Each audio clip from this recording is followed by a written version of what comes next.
Papiamento, un lenga cutin su historia Dinos islanan A, B, C.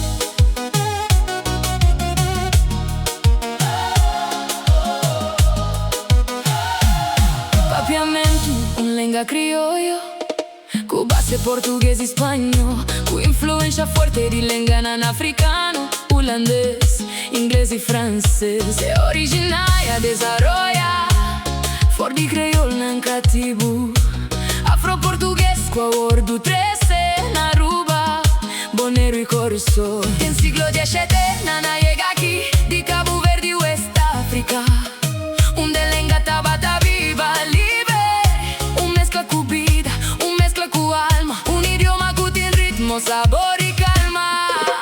Dor de holandés, inglés, español y francés, va a haber algo más grande con nos ves. Nana llama bo, lingua franca, sin duda, un puente entre cultura, botanos puente de comunicación. Ay, mi dushi bonita papiamento, botana punta di mi lenga sempre presente. Cana, cana, cana, vai dentro mundo world, botin tur potencial, la gabolus brilla profundo. Ay, mi dushi bonita papiamento, no sta canta cubo, cu orgullo e sentimento.